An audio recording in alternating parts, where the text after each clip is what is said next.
ሮቢ ወደ አንተ ልምጣ። እሺ ጀርመን ኮሎን ከተማ ላይ ሁለተኛ ወጣችሁ፣ ሶስተኛ በዛ ጊዜ ውጤት ማጣታችሁን እንዴት ትገልጸዋለህ?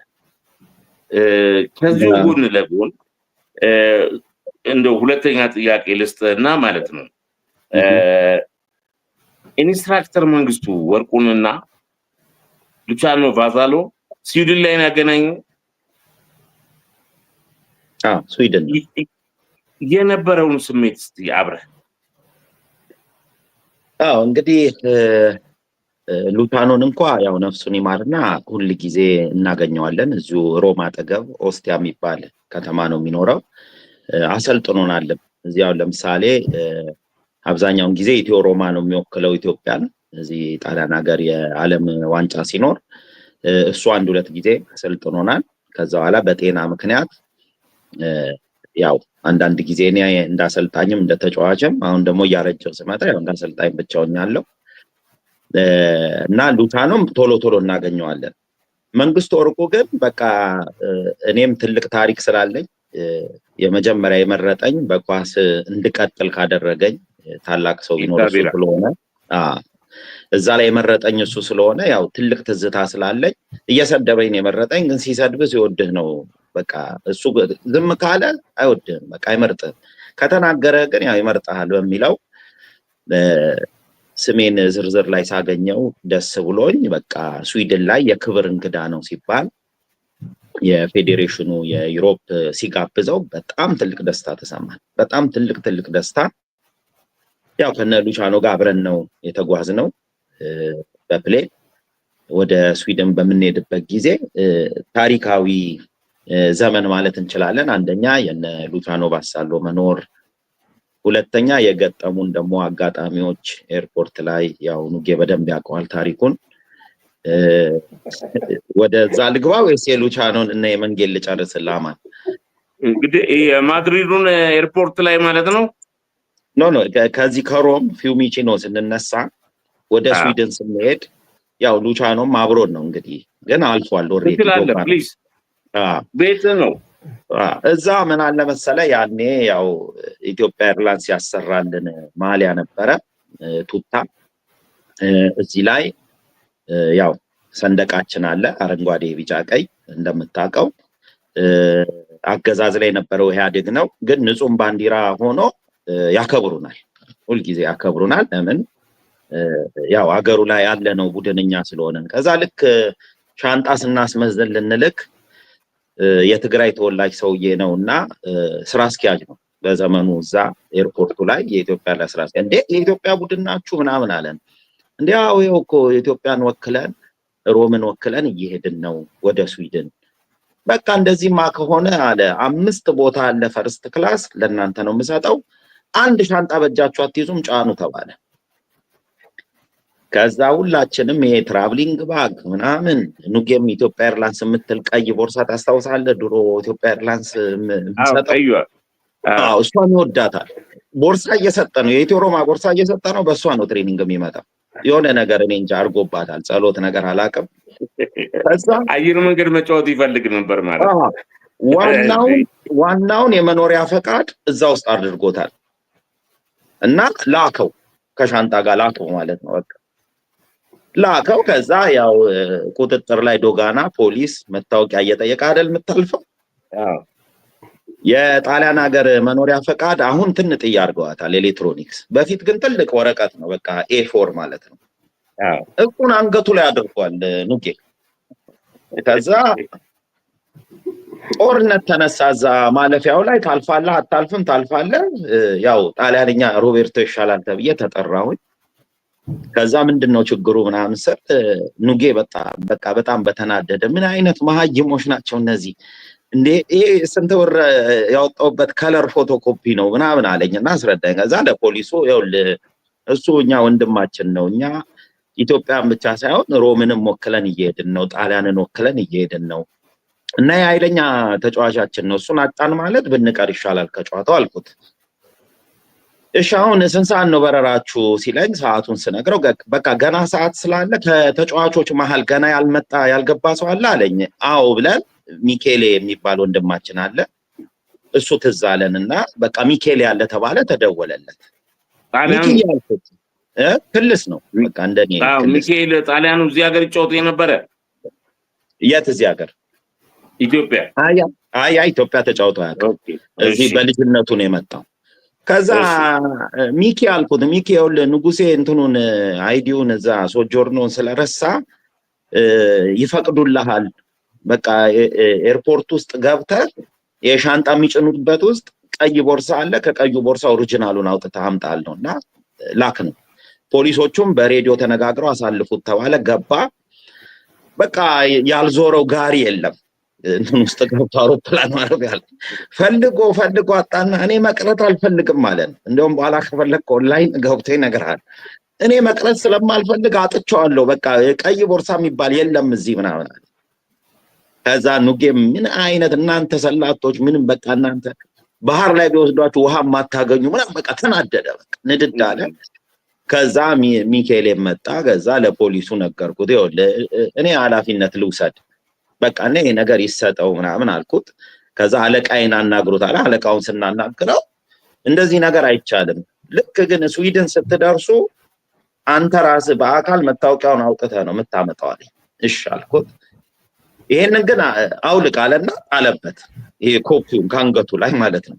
ስንት ብር ይወጣበት ደግሞ ቆሻሻ መጣያቸው ከፍ ያለ ነው፣ ቀዳዳው ላይ ተንጠላጥሎ ገባ። ተንጠላጥሎ ይሄማ አይሆንም አለው። በቃ ይሄማ መውሰድ አይቻልም ምናምን አለው። ጣሊያኑ ይሄንን ፎቶኮፒ ከያዘ አይሄድም አለ። በቃ አይሄድም አለ። ከዛ ኑጌ እኔ አውቄ አሁን እቆጣሃለሁኝ፣ አንተ በጣሊያንኛ በቃ ይቅርታ ጠይቅ አልኩት። እና አውቄ ንጉሴ በቃ አሁን አንተ ይቅርታ ነው መጠየቅ ያለብህ አሁን አልኩት። አውቄ በአማርኛ ማለት ነው፣ ያው ጣሊያኑ ፖሊሱ እንዳይሰማ በጣሊያንኛ ምን ይላል? ኖ ስኩዛ፣ እኔ ስኩዛ ማንንም አልልም፣ ደረቅ በቃ ለምነ መጨረሻ ላይ አለፍን። ከዛ የነበረው እንትን ድባብ በጣም ደስ ይላል። መንግስቱ ወርቁን ከበነው፣ አንድ ሆቴል ነበርን ሁላችንም ከሉሻኖ ጋር አብረን ቁጭ አድርገን፣ እነሱም ሳይገናኙ በጣም ብዙ አመታቸው ነበረ።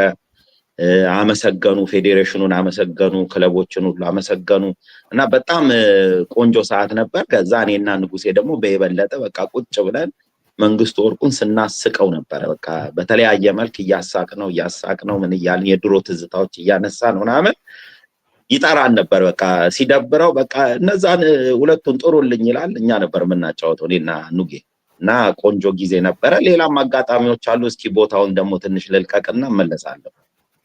ኑጌ እንግዲህ አሁን በግፊትም ቢሆን አለበለዛ ያንን የኤርፖርትን ሰውዬ እንጠራለን እንጂ ከኢትዮጵያ እጁን ይዘው መውጣት አለብን። ለነገሩ ብዙ ነገር ስለሚገጥም ይሆናል።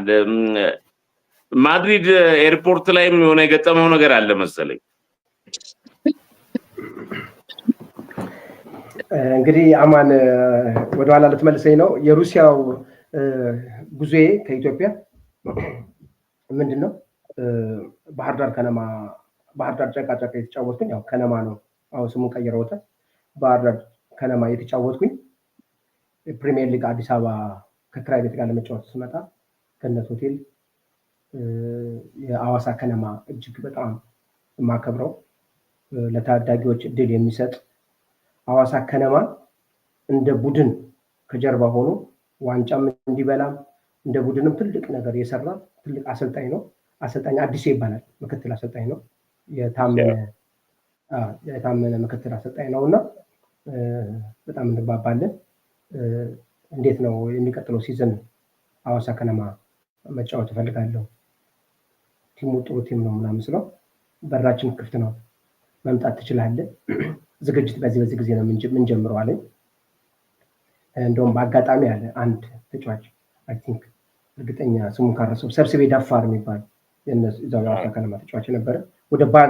ወደ ባንክ ነው ምናምን ስለሄደባቸው ኒያላ ሚድፊልድ ኒያላ ሄደው ከዛ ጊዮርጊስ ገባ። እና የእሱ ቦታ እዛ ሐዋሳ ከነማ ይጫወት ስለነበር ሌላ ቲም ለሚቀጥለው ሲዝን እንደፈረመ ስላወቁ ክፍተቶች አሉ፣ ስለዚህ ያንን ትሸፍናለህ መምጣት ትችላለህ ብሎ እድሉን ሰጠኝ። እጅግ በጣም የማመሰግነው ትልቅ አሰልጣኝ ነው አዲሴ። ወደ ሐዋሳ ከነማ ዝግጅት ሄድኩኝ። ከሐዋሳ ከነማ በእውነት እጅግ በጣም ደስ የሚል ጊዜ ነው ያሳለፍኩት። በጣም የምትወዳቸው የምታከብራቸው ጥሩ ልጆች አንዱ ዓለም ጋጋ፣ ሙልጌታ ምህረት፣ በኃይሉ ደመቀ፣ ሙሴ ባሪያው ያለ የነበረ ሙሴ ባሪያው ተከላካይ እና እንዲሁም ደግሞ አዳነ ግርማ እና በቃ ከጓደኝነት አልፈን ቤተሰብ የነበር ነውና እነ ሙልጌታ ምህረት እና አንዱ ዓለም ጋጋ በጣም የምወዳቸው ጥሩ ወንድሞቼ፣ በኃይሉ ደመቀ ምለው እና ከነሱ ጋር ዝግጅት በኢትዮጵያ ከሰኔ ጀምሮ እስከ ነሐሴ ቆየውና ለአዲስ ዓመት ታመነ ነው ዋና ቡድን ዋናው አሰልጣኝ፣ ምክትሉ አዲሴ ነው። ለበዓል እንትን ሰጡን የእረፍት ጊዜ 3 ቀን 4 ቀን አዲስ ዓመት እና ከዝግጅት በኋላ ወደ አዲስ አበባ መጣው። አዲስ አበባ ስመጣ አየር መንገድ የሚጫወት ሙልጌታ ሙለር ነው የምንለው ጓደኛ ጎበዝ ነው፣ የደሴ ልጅ ነው ኮምቦልቻ። የት ጠፋ ስንፈልግ አለኝ። አንድ ጌዲዮን የሚባል ኢንጂነር አለ ኩባ ተምሮ የመጣ ትልቅ አታችመንት ያለው ሲፈልግ ነበር ኢንጂነሩ። የሆነ እድል አግኝቶልናል እግር ኳስ እና ያንን እድል ከንጉሴ ጋር አብራችሁ ነው ሜዳ ያለባችሁ ብሎኛልና እኔ ስፈልግ ሐዋሳ ሜድን ሰምቻለሁ ግን እዛ ሁሉ ልመጣ ነበር ምናምን አለኝ እና ስላገኘው ደስ ብሎኛል። በእሱ ይፈልጋል አለኝ። በኋላ ላይ ወደሱ ሄድን። እሱ ስንደውልለት ያኔ ሞባይል ያኔ አዲስ አበባ እንደመጣን የ62 ቁጥር ምናምን መጥቶ ነበር ቴሌፎን ማለት እና ደውልለት እሑድ ጃልሜዳ ይሄ ምንድን ነው የሚባለው? ቤዝቦል ነው የሚባለው። አማን አግዘኝ። ቤዝቦል ነው የሚባለው። ይሄ ሲወረወር የሚመታው ቤዝቦል ነው። ሳውዝ አፍሪካ ነው ጎበዞች ናቸው በሱ። ክሪኬት በላባ ነገር ነው ወይስ ነው? ኳስ ድብል ኳስ ስትወረወር ቤዝቦል አይደል የሚባለው? ሲወረወር በእንጨቱ የምትመልሰው የምትመታው ቤዝቦል መሰለኝ ከተሳሳትኩ። ኦኬ። አሜሪካኖች የሚጫወቱት የሀብታም ጨዋታ ነው የሚባለው? ኖ ህንድ፣ ኩባ ክሪኬት ነው። ክሪኬት ኳሷ በዱላ የሚመታው ክሪኬት። እና ጃልሜዳ ይጫወታሉ እና እነዚህ ኩባዎችና ሩሲያኖች እዛ ጃልሜዳ ጠዋት ስለሚሰሩ ከነሱ ጋር አብሮ እሱ ይጫወታል። ያው እሱ ኩባ ኤምባሲ ሩሲያ ኤምባሲ አታችመንት አለው። ኩባ ተምሮ የመጣ ነው። ረጅም ዓመት ኩባ ቆይቶ ነው የመጣ ነው። ከዛ እዛ ቀጠረን ነው አለ። እኔና ጓደኛዬ ሙለር ተነስተን ሄድን ወደ ጃልሜዳ አገኘነው፣ አስተዋወቀን። እነዚህ ሩሲያኖች ናቸው። ቡድን አንድ ቆንጆ ቡድን አግኝቼላቸዋለሁ። ሩሲያ ክለብ ነው፣ ሞክሩ፣ እንደ ፕሮፌሽናል መሞከር አለባችሁ፣ እናንተ ታዳጊ ናችሁ፣ ጥሩ ችሎታ አላችሁ አለ። ያው እንግዲህ በስፔን ላሊጋ፣ ፕሪሚየር ሊግ ላይ፣ ጣሊያን ሴሪያ ላይ የምናየው አንድ ተጫዋች በማናጀር ነው አይደል ወደ አንድ ክለብ የሚዘዋወሩ። ይሄ ራስን በራስ ፕሮፌሽናል ማድረግ ማለት ይቻላል። ያንን እድል ሞክሯለን። ወዲያውኑ መልቀቂያ ከባህር ዳር ጨርቃጨርቅ እንዲሰጡኝ ስጠይቅ ያው እነሱ ደግሞ ማት የስፖርት ትጥቅ አልመለስክም አንሰጥም አሉኝ። ፌዴሬሽን ኢትዮጵያ ፉትቦል ፌዴሬሽን ሄጄ በሄዲንግ ፔፐር እንዴት አላቂ ዕቃ ይጠይቋል መልስ ብለው የስፖርት ትጥቆች ይሄ እኮ አላቂ ዕቃ ነውና ችግር የለም ብለው ከፌዴሬሽን ተሰጠኝ መልቀቂያ። ያንን አዲስ አበባ ስቴዲየም አስተርጉሜ የውጭ ጉዳይ ሚኒስቴር ኖታራይዝድ አድርገን እሱ ደግሞ ልጁ ደግሞ ጓደኛዬ ደግሞ አየር መንገድ ነበር የሚጫወተው። እሱም ያንን መልቀቂያ ይዞ ፌዴሬሽን አጽፎ እንደኔ ከዛ አዲስ አበባ ስቴዲየም አስተርጉመን ውጭ ጉዳይ ሚኒስቴር ኖታራይዝድ አድርገን ለሩሲያ ኤምባሲ ሰጠ ከፓስፖርት ጋር።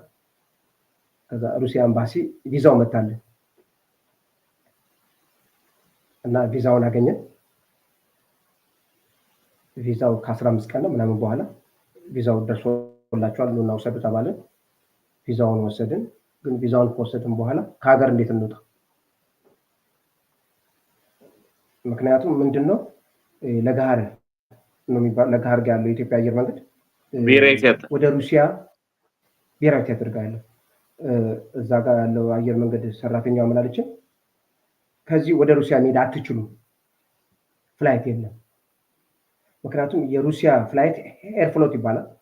ኤርፍሎት እኛ ኮኔክሽን የለንም፣ ቀጥታ መሄድ አትችሉም። የግድ ስፔን ማድሪድ ትሄዳላችሁ፣ ከማድሪድ ነው ወደ ሞስኮ የምትሄዱት ተባለ። ከዛ ጊዜያችንን ይዘን እኔና ጓደኛዬ ወደ ሽሮ ሜዳ ጋር ያለው ስፔን ኤምባሲ ገባን። ቀጠሮ አስያዝን። በሶስተኛ ቀን ደውለው ጠሩን፣ ኢንተርቪው ምናምን ብለው 1-2 ሰዓት ኢንተርቪው ያደረጉን።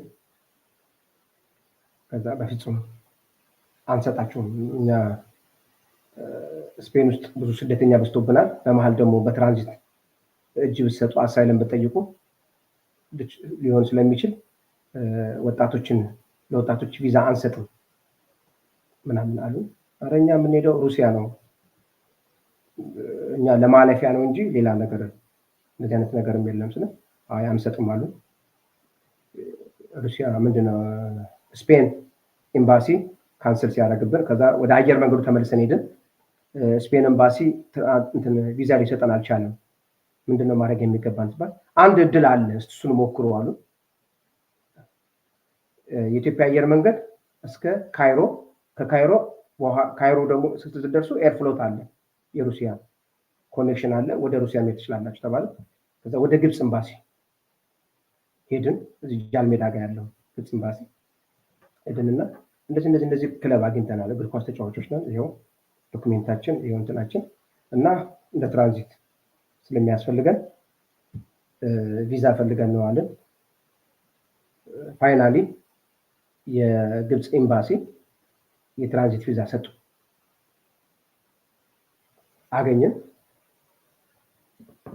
ትኬታችንን ቆርጠን ጉዟችንን በግብጽ አድርገን ወደ ሞስኮ ሩሲያ ሸርሞቲቮ የሚባለው አየር መንገድ